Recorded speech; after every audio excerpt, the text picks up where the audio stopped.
ಇವತ್ತು ನಮಗೆ super sponge ಥರ ಇರುವಂತಹ ಒಂದು ದೋಸೆ ಯಾವ ರೀತಿ ಮಾಡೋದು ಅಂತ ನೋಡೋಣ.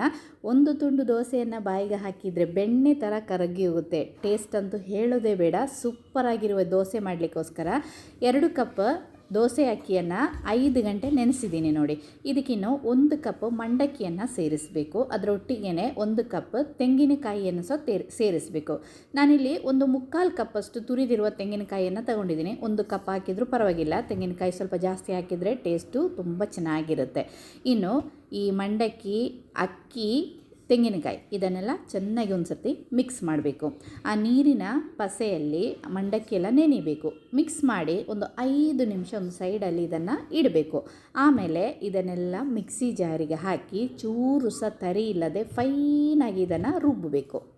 ದೋಸೆ ಹಿಟ್ಟನ್ನೆಲ್ಲ ರುಬ್ತೀವಲ್ಲ ಅದೇ ರೀತಿ ಆ ಒಂದು ಕನ್ಸಿಸ್ಟೆನ್ಸಿಯಲ್ಲಿ ಇದನ್ನು ರುಬ್ಬಬೇಕು. ಇನ್ನಿದಕ್ಕೆ ಒಂದು ಚಿಟಿಕಿಯಷ್ಟೇ ಈಸ್ಟ್, 2 ಚಮಚ ಸಕ್ಕರೆಯನ್ನು ಸೇರಿಸಬೇಕು. ನೀವು ಈಸ್ಟ್ ಉಪಯೋಗಿಸೋದಾಗಿದ್ದರೆ ಈಸ್ಟನ್ನು ಸ್ಕಿಪ್ ಮಾಡ್ಬೋದು. ಆದರೆ ಇಷ್ಟು ಸಾಫ್ಟಾಗಿ ದೋಸೆ ನಿಮಗೆ ಸಿಗಬೇಕಂದ್ರೆ ನೀವು ಒಂದು ಚಿಟಿಕೆಯಷ್ಟೇ ಈಸ್ಟನ್ನು ಇದಕ್ಕೆ ಸೇರಿಸಲೇಬೇಕು. ಈಸ್ಟ್ ಮತ್ತು ಸಕ್ಕರೆಯನ್ನು ಹಾಕಿ ಚೆನ್ನಾಗಿ ಮಿಕ್ಸ್ ಮಾಡಿ ಇದನ್ನು ಮುಚ್ಚಿ ಒಂದು 6 ಗಂಟೆ ರೆಸ್ಟ್ ಆಗಲಿಕ್ಕೆ ಬಿಡಬೇಕು. ನಾನೀಗ ರಾತ್ರಿ ರುಬ್ಬಿಟ್ಟಿದ್ದೆ ಬೆಳಿಗ್ಗೆ ತಿಂಡಿಗೋಸ್ಕರ. ಬೆಳಿಗ್ಗೆ ಆಗುವಾಗ ಹಿಟ್ಟು ಎಷ್ಟು ಚೆನ್ನಾಗಿ ಉಬ್ಬಿ ಬಂದಿದೆ ಅಂತ ನೋಡಿ.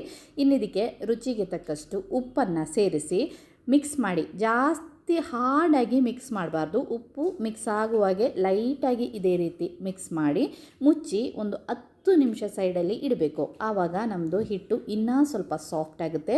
ದೋಸೆ ಒಳ್ಳೆ ಹತ್ತಿ ಥರ ಮೃದುವಾಗುತ್ತೆ. ನಾನೀಗ ಮಿಕ್ಸ್ ಮಾಡಿ ಒಂದು 10 ನಿಮಿಷ ಸೈಡಿಗೆ ಇಡ್ತಾ ಇದ್ದೀನಿ. ಆ 10 ನಿಮಿಷದಲ್ಲಿ ನಮಗೆ ಈ ದೋಸೆಗೆ ಬೇಕಾದ ಚಟ್ನಿಯ ಸಾರ ಎಂತಾದರೂ ಮಾಡ್ಬೋದು. ಮುಚ್ಚಿ ಒಂದು 10 ನಿಮಿಷ ಇಟ್ಟಾದಮೇಲೆ ಕಾವಲಿ ಒಳ್ಳೆ ಬಿಸಿ ಆದಮೇಲೆ ಸ್ವಲ್ಪ ತುಪ್ಪ ಅಥವಾ ಎಣ್ಣೆಯನ್ನು ಸವರೋಣ. ಫುಲ್ ಫ್ಲೇಮಲ್ಲಿ, ಹೈ ಫ್ಲೇಮಲ್ಲಿ ಇಟ್ಕೋಬೇಕು. ಆಮೇಲೆ ದೋಸೆ ಹಿಟ್ಟನ್ನು ಹಾಕಬೇಕು. 1 ಅಥವಾ 1.5 ಚಮಚ ಹಿಟ್ಟನ್ನು ಹಾಕಿ ಜಾಸ್ತಿ ಇದನ್ನು ಸ್ಪ್ರೆಡ್ ಮಾಡಬಾರ್ದು. ಹೀಗೆ ಲೈಟಾಗಿ ಇದನ್ನು ಸ್ಪ್ರೆಡ್ ಮಾಡಿ 1 ಸೆಕೆಂಡ್ ಬಿಡಬೇಕು. ಆವಾಗ ದೋಸೆ ಮೇಲೆ ಒಳ್ಳೆ ತೂತೆಲ್ಲ ಬಿದ್ದಿರುತ್ತೆ ನೋಡಿ. ಆಮೇಲೆ ಮುಚ್ಚಿಡಬೇಕು. ಮುಚ್ಚಿಟ್ಟ ಆದಮೇಲೆ ಮೀಡಿಯಮ್ ಫ್ಲೇಮಲ್ಲಿ ಇಟ್ಟಿದ್ದನ್ನು ಬೇಯಿಸಬೇಕು. 3 ರಿಂದ 4 ಸೆಕೆಂಡ್ ಆದ ತಕ್ಷಣ ನಮ್ಮದು ಸೂಪರಾಗಿರುವಂತಹ ದೋಸೆ ರೆಡಿ ಆಯಿತು. ಇದನ್ನು ಮಗ್ಚಿ ಹಾಕೋದೇನು ಬೇಡ. ಹೀಗೆ ತೆಗೆದ್ರೆ ಒಳ್ಳೆ ಸಾಫ್ಟ್ ಅಂದರೆ ಸಾಫ್ಟ್, ಅಷ್ಟು ಟೇಸ್ಟ್ ಇರುತ್ತೆ. ನಾವು ತೆಂಗಿನಕಾಯಿ ಹಾಕಿ ಎಲ್ಲ ಮಾಡಿರುವಂತಹ ಈ ದೋಸೆ ಕಡಲೆ ಸಾರು, ವೆಜಿಟೇಬಲ್ ಸಾಗು ಜೊತೆ ಎಲ್ಲ ಸೂಪರ್ ಆಗುತ್ತೆ. ಒಂದು ಸಾರಿ ಆದರೂ ಟ್ರೈ ಮಾಡಿ ನೋಡಿ. ಇಷ್ಟ ಆದರೆ ಲೈಕ್ ಮಾಡಿ, ಶೇರ್ ಮಾಡಿ.